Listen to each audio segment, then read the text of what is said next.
Hello, let's spend a little time with the play Inheritors by Susan Glaspell. I'm Dolores de Manuel from the English department at Nassau Community College in New York. Today, Glaspell is best known for her one-act play, Trifles, but her full-length play, Inheritors, was well received when it appeared in 1921. It was staged many times in later years, and it's definitely very relevant, very timely today. It explores and interrogates many key issues, notably freedom of speech and female agency. It looks at the need to recognize the full humanity of people of color when confronted with discrimination and at the need to be active allies in the fight against oppression. Before reading an excerpt from Inheritors, a little background. The speaker, a pioneer grandmother in Iowa, is looking back 50 years to frontier days and recalling how the Black Hawk War of 1832 came about. That was after other white folks had roiled them up, white folks that didn't know how to treat them. This very land was the land they loved, Black Hawk and his Indians. They came here for their games.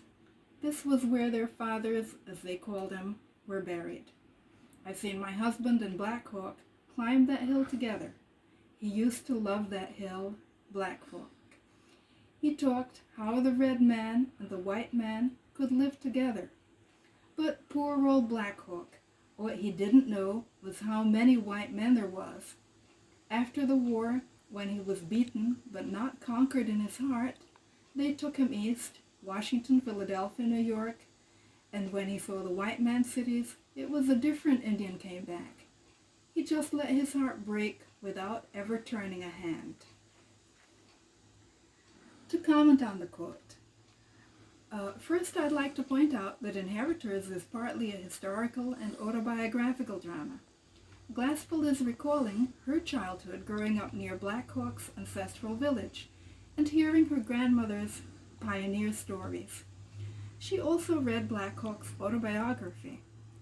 Notably, Glaspell shows that the relationship between the pioneers and the native peoples can be one of friendship and understanding.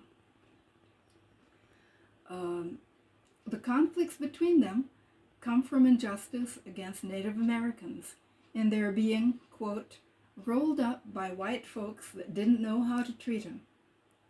Unlike other frontier people holding the brutal, xenophobic, genocidal belief that the only good Indian is a dead Indian, Grandmother Morton states that native resistance at having their land taken away is justified.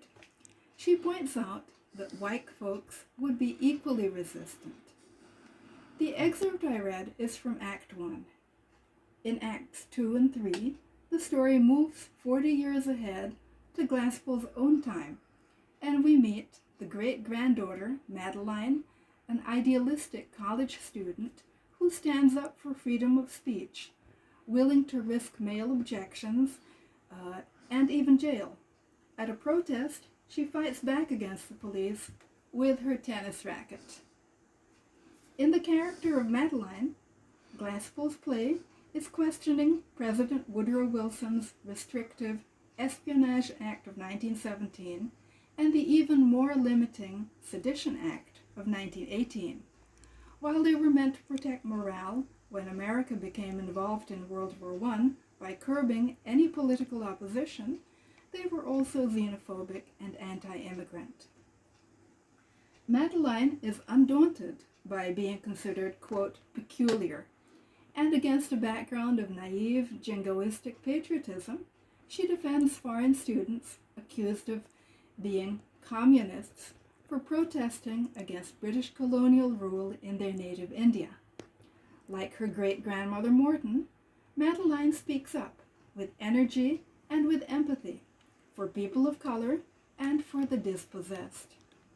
These two women embody Glaspell's vision of the true American spirit, honest, open to others, unprejudiced, generous, and independent in thinking. I hope you'll take a look at Inheritors, a very relevant play for our times. The script can readily be found online. Thank you for listening.